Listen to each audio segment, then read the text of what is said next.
8 इतिहास, नए प्रश्न, नवीन विचार। पल्लवी की जिज्ञासा।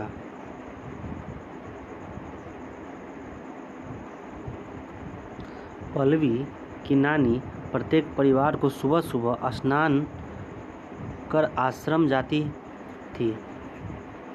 एक दिन पल्लवी ने भी अपनी नानी के साथ चलने की इच्छा व्यक्त की। अगले रविवार को पल्लवी अपनी नानी के साथ आश्रम पहुंची। वहां एक साधु बाबा कथा सुना रहे थे। उस कथा में कई ऐसे शब्द थे जिसका अर्थ पल्लवी नहीं समझ पा रही थी, जैसे आत्मा, परमात्मा, ब्रह्मा आदि।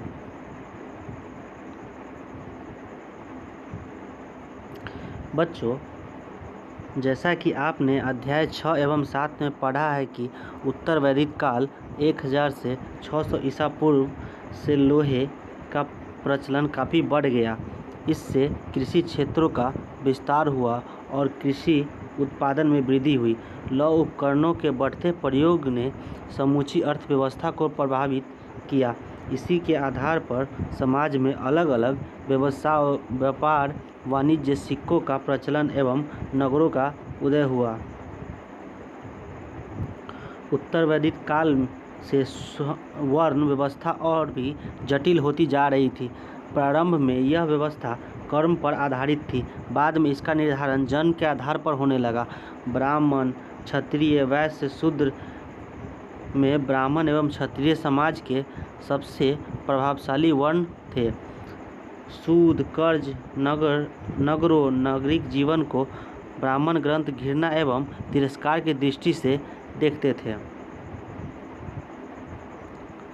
इसमें ब्राह्मणों की स्थिति सबसे अच्छी थी। क्षत्रिय सुविधा प्राप्त वर्ण होने के बावजूद ब्राह्मणों से नीचे थे। वैश्यों के साथ भी यही बात थी। आर्थिक क्षेत्र में प्रगति के चलते वे काफ़ी धनवान एवं खुशहाल हो गए थे।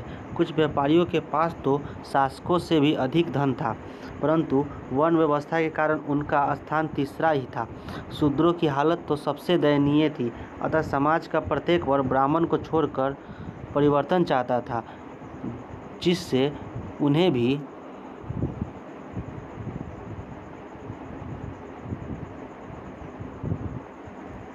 समाज में समान अधिकार प्राप्त हो सके। इसके अलावा समाज में जाति प्रथा, दिखावा एवं कर्मकांड आदि बढ़ गए थे। बड़े और खर्चीले यज्ञों में पशुओं की बलि दी जा रही थी। फलतः बड़ी संख्या में पशुओं का सफाया हो रहा था। ऐसी स्थिति में जनसाधारण लोगों के लिए धर्म का पालन करना बड़ा कठिन हो गया था। लोग एक ऐसी धार्मिक व्यवस्था चाहते थे जिसमें सबके लिए स्थान हो। ऐसी ही परिस्थिति में लगभग 600 ईसा पूर्व के आसपास उपनिषदों का संकलन हुआ। उपनिषद उत्तर वैदिक ग्रंथों का हिस्सा थे। उपनिषद का शाब्दिक अर्थ है गुरुओं के समीप बैठना। उपनिषद में कठिन विषयों जैसे आत्मा, परमात्मा, ब्रह्मा आदि पर चर्चाएं मिलती है। प्रायः ये चर्चाएं समान वार्तालाप के रूप में मिलती है, जैसे पिता पुत्र, पति पत्नी, ब्राह्मण क्षत्रिय, गुरु शिष्य एवं जनसाधारण के बीच की वार्तालाप। इन वार्तालापों में ज़्यादातर पुरुष भाग लेते थे। कभी कभी गार्गी जैसे स्त्री विचारकों का भी उल्लेख मिलता है। गार्गी राजदरबारों में होने वाले वाद विवादों में हमेशा भाग लिया करती थी। बच्चों, आज आप लोगों ने नचिकेता का नाम सुना होगा। नचिकेता आप ही की तरह एक बालक था। उसके मन में एक बार सवाल उठा, मरने के बाद हमारा क्या होता। उसे पता चला कि यमराज ही मृत्यु के देवता है, अतः उन्हीं से यह सवाल करना चाहिए। वह निर्भीक होकर सीधे यमराज के पास गया और पूछा, मरने के बाद हमारा क्या होता है। नचिकेता की उम्र कम को देखते हुए यमराज उसे इस प्रश्न का उत्तर नहीं देना चाहते थे। इस प्रश्न के उत्तर के बदले मैं तुम्हें सोना दूंगा, चांदी दूंगा, गाय दूंगा, मगर तुम इस प्रश्न को न पूछो। इसका उत्तर तो देवता भी नहीं जानते। नचिकेता यमराज के सारे प्रलोभन को ठुकराकर अपने प्रश्न पर अड़ा रहा। उसकी निर्भीकता और ईमानदारी से खुश होकर यमराज ने आत्मा का स्वरूप बताते हुए कहा, यह आत्मा जन्म लेती है और न मरती है, न ही किसी दूसरे से उत्पन्न हुई और न ही कोई दूसरा ही उससे उत्पन्न हुआ। शरीर के नष्ट होने पर भी वह नहीं मरती।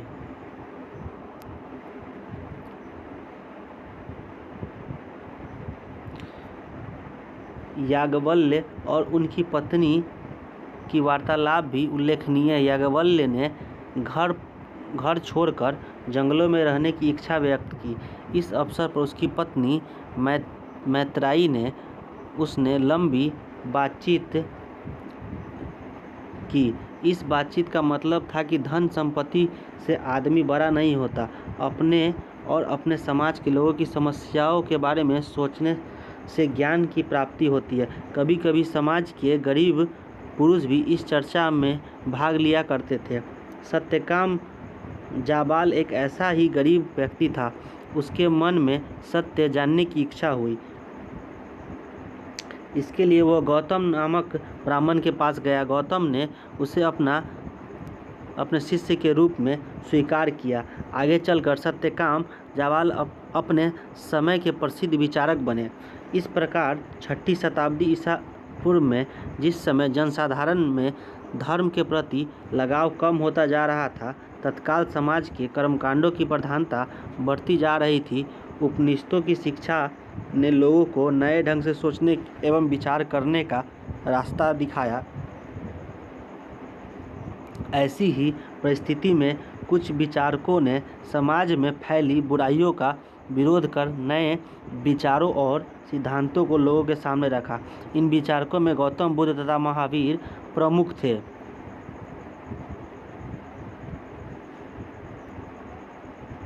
बुद्ध का जन्म 563 ईसा पूर्व नेपाल की तराई में स्थित कपिलवस्तु के लुम्बिनी वन में हुआ था। इनके पिता का नाम शुद्धोदन तथा माता का नाम महामाया था। इनके बचपन का नाम सिद्धार्थ था। सिद्धार्थ बचपन से ही चिंतनशील थे। अन्य बालकों की तरह खेल कूद में उनकी रुचि नहीं थी। वे प्रायः एकांत में बैठकर जीवन मरण की गंभीर समस्याओं पर विचार किया करते थे। आगे चलकर यशोधरा से इनका विवाह हुआ। इनके पुत्र का नाम राहुल था। सिद्धार्थ ने अपने चारों ओर लोगों को कष्ट में पाया। अपने प्रारंभिक जीवन काल में बुद्ध ने अलग अलग दुखों से पीड़ित लोगों को, जैसे रोगी को, बूढ़े व्यक्ति को, मृतक की अर्थी को एवं सन्यासी को देखा। इस दृश्य को देखने के बाद उसके मन में कई प्रश्न उठे। आदमी क्यों बूढ़ा होता है, क्यों उसकी मृत्यु होती है आदि। उसने सोचा संसार के सभी सुख बेकार और कम समय के लिए। अतः अपने प्रश्नों का उत्तर पाने के लिए एक रात अपने प्रिय घोड़े पर सवार होकर घर से निकल पड़े।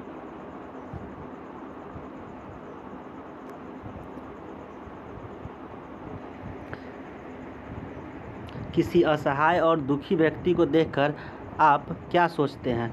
सिद्धार्थ ने अनेक आचार्यों गुरुओं से शिक्षा ग्रहण की, किंतु उसे संतोष नहीं हुआ।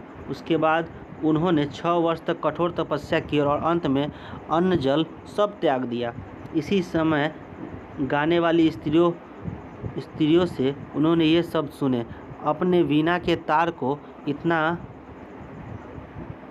मत कसो कि वह टूट जाए, और न ही इतना ढीला करो कि उनसे संगीत ही न निकले। अर्थात परिस्थिति के अनुसार ही जीवन जीने की कोशिश करनी चाहिए। सिद्धार्थ ने यह सुनकर मध्यम मार्ग को ही ठीक समझा। गया के पास बोध गया में एक पीपल के वृक्ष के नीचे उन्हें अपने प्रश्नों का उत्तर मिला, जिसके कारण उन्होंने अपना घर छोड़ा था। अर्थात उन्हें सत्य का ज्ञान मिला। ज्ञान की प्राप्ति के बाद उन्हें बुद्ध कहा जाने लगा और उनके शिष्य बौद्ध कहलाए। महात्मा बुद्ध ने अपना पहला उपदेश सारनाथ में दिया था। यह घटना धर्मचक्र परिवर्तन कहलाता है। इस घटना को यादगार बनाने के बाद सम्राट अशोक के बारे में आप विस्तृत रूप से अगले अध्याय में पढ़ेंगे। सारनाथ में एक विशाल स्तूप का निर्माण कराया। अशोक द्वारा निर्मित सारनाथ का स्तूप।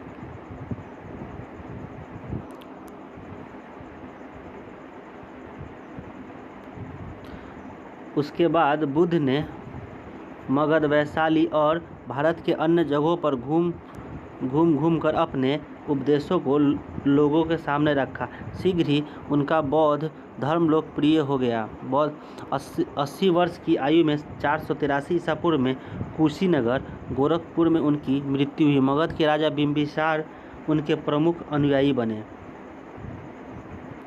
भगवान बुद्ध एवं बौद्ध भिक्षुओं के मरणोपरांत उनके शारीरिक अवशेषों पर निर्मित संरचना को स्तूप कहा जाता है। सारनाथ, नालंदा, सांची आदि जगहों पर ऐसे स्तूप देखे जा सकते हैं।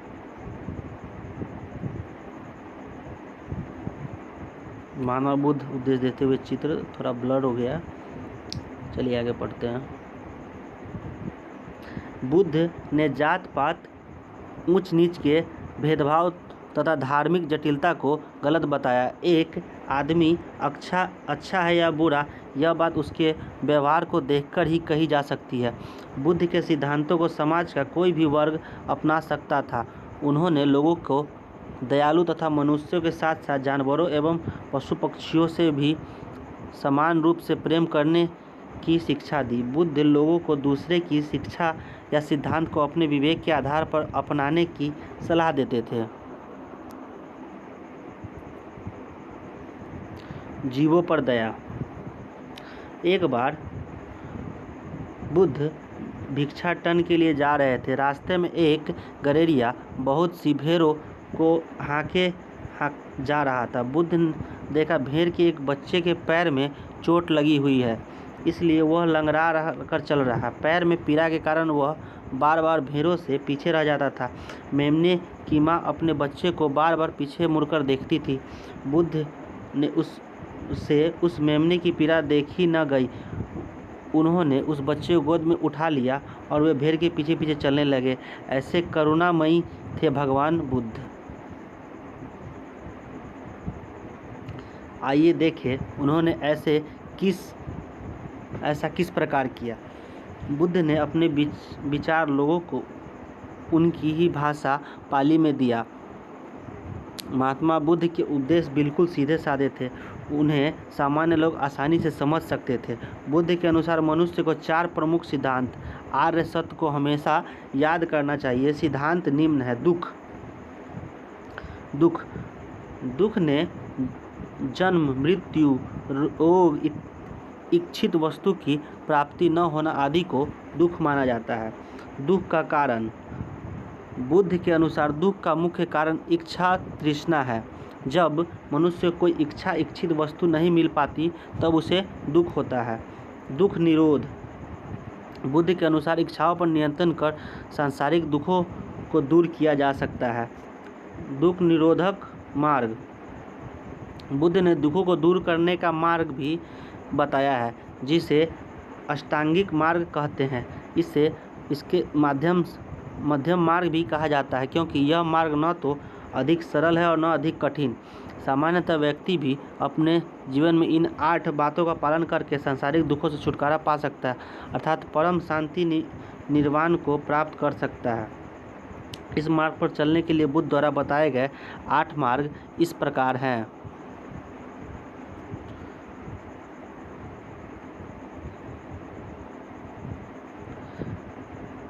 सम्यक शुद्ध दृष्टि। सत्य असत्य, पाप पुण्य, अच्छा बुरा आदि को अच्छे ढंग से समझना। सेकेंड, सम्यक संकल्प। इच्छा और अहिंसा से मुक्त विचार सम्यक संकल्प कहलाते हैं। सम्यक वाणी। अपनी वाणी बोलचाल में मनुष्य को विनम्र होना चाहिए। सम्यक कर्म। व्यक्ति को अपने जीवन में अच्छे व सही कार्य करने चाहिए। सम्यक आजीव। जीवन यापन हेतु सही साधनों का प्रयोग करना चाहिए। हमें झूठ एवं गलत तरीकों से धन नहीं कमाने चाहिए।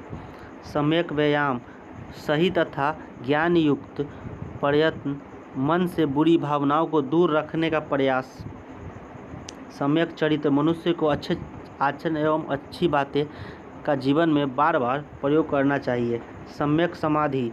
किसी विषय पर एकाग्र चित होकर विचार विमर्श करना। बुद्ध के उपरोक्त बताए गए मार्ग पर चलने के बाद मनुष्य आनंद तथा शांति का अनुभव करता है।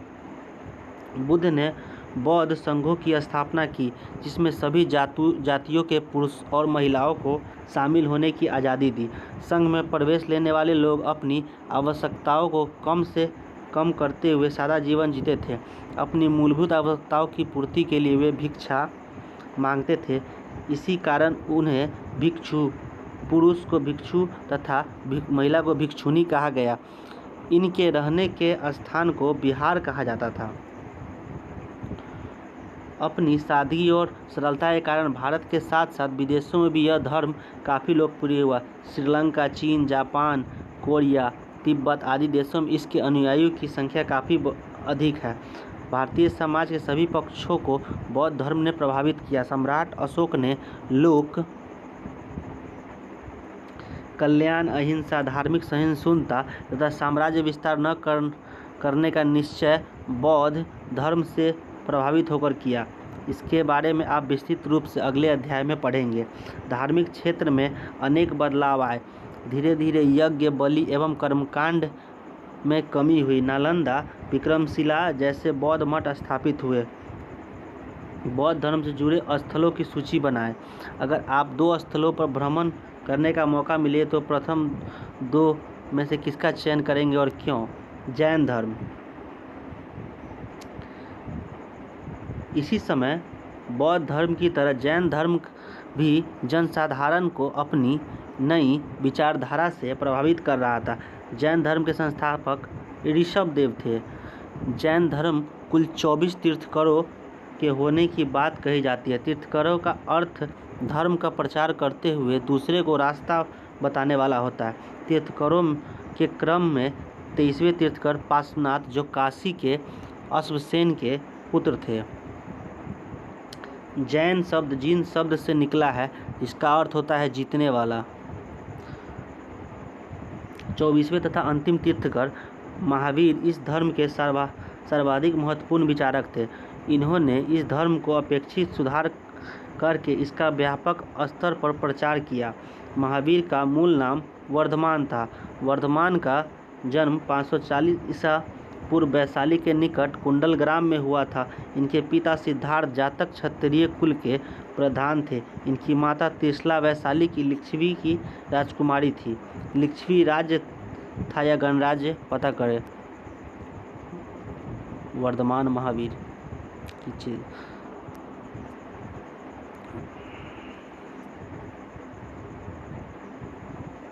वर्धमान का विवाह यशोदा नामक राजकुमारी से हुआ था। 30 वर्ष की उम्र में वर्धमान ने राजमहल की सारी सुविधाओं को त्याग कर घर छोड़ दिया और जंगल में रहने लगे। 12 वर्ष की कठोर तपस्या के बाद उन्हें ज्ञान कैवल्य की प्राप्ति हुई। महात्मा बुद्ध एवं महावीर के प्रारंभिक जीवन में आप क्या समानताएं पाते हैं, चर्चा कीजिए। ज्ञान की प्राप्ति के बाद वे महावीर कहलाए। 72 वर्ष की उम्र में 468 ईसा पूर्व में पावापुरी में उनकी मृत्यु हुई। पावापुरी का जल मंदिर। भगवान बुद्ध की तरह महावीर के उपदेश सरल थे। जैन धर्म में सदाचार या अच्छे आचरण के लिए कई सुझाव बताए गए हैं। जैन धर्म में अहिंसा का मुख्य स्थान है। भगवान महावीर का मानना था कि पशु पक्षियों, पेड़ पौधों और हवाओं में उपस्थित अदृश्य कीटाणुओं में भी जीवन है। इसलिए जैन साधु मुंह और नाक पर कपड़ा बांधकर चलते हैं ताकि हवा द्वारा कीड़ों से उनकी नाक में पहुंचकर नष्ट न हो जाए। स्मरण करें, भगवान बुद्ध ने भी अहिंसा को अपनाने की बात कही थी। मुंह और नाक पर कपड़ा बांधना या ढकना से और क्या क्या फायदे हो सकते हैं, चर्चा कीजिए। जैन धर्म के अनुसार मनुष्य को सत्य का सहारा लेकर जीवन जीने की कोशिश करनी चाहिए। सत्यपूर्वक जीने के लिए मनुष्य को क्रोध, लोभ, भय तीनों का परित्याग करना चाहिए। महावीर ने लोगों से चोरी न करने की बात कही थी। बिना आज्ञा व अनुमति के हमें दूसरों का सामान नहीं लेना चाहिए। इसके साथ ही ईमानदारी पर बल देते हुए आवश्यकता से अधिक धन का संग्रह न करने की बात कही। भगवान बुद्ध की की तरह अच्छे चरित्र निर्माण के लिए महावीर ने लोगों से ब्रह्मचर्य का पालन करने की बात कही। इसका अर्थ है मनुष्य को अपने मन पर नियंत्रण रखना चाहिए। महावीर ने अपनी शिक्षा आम लोगों की भाषा प्रकृति में दी। देश के अलग अलग हिस्सों में प्रकृति में अलग अलग रूप प्रचलित थे। जैसे मगध में बोले जाने वाली प्राकृत मगधी कहलाती थी। महावीर ने सभी मनुष्यों को समान माना। इन्होंने स्त्रियों को पुरुषों के समान संग में प्रवेश देना स्वीकार किया। स्मरण करें, उपनिषदों में गार्गी जैसी स्त्री विचारक का उल्लेख है। भगवान बुद्ध ने भी अपने संघ में स्त्रियों को प्रवेश की आज़ादी दी थी। बुद्ध तथा महावीर दोनों का मानना था कि घर का त्याग करने पर ही सच्चे ज्ञान की प्राप्ति हो सकती है। ऐसे लोगों के लिए उन्होंने संघ नामक संगठन बनाया। घर का त्याग करने वाले लोग एक साथ रह सके। महावीर अपने उपदेशों में कर्म की प्रधानता दी। उनके अनुसार मनुष्य भी अच्छे कार्यों द्वारा पूजनीय बन सकता है। जीवन का उद्देश्य आनंद की प्राप्ति। इस प्राप्ति के लिए जैन धर्म में 3 मार्ग बताए गए हैं। सम्यक दर्शन। आत्मा सभी जीवधारियों के शरीर में निवास करती है, इसलिए मनुष्य को सभी प्राणियों को अपने समान समझना चाहिए। सम्यक ज्ञान दर्शन से सम्यक ज्ञान की प्राप्ति होती है और मनुष्य को अज्ञानता, क्रोध, लोभ, मोह आदि से छुटकारा मिल जाता है। सम्यक चरित्र, इसका अर्थ अच्छे आचरण एवं व्यवहार से होता है। अपने विचारों और बोली पर नियंत्रण रखने से अच्छे चरित्र की प्राप्ति होती है।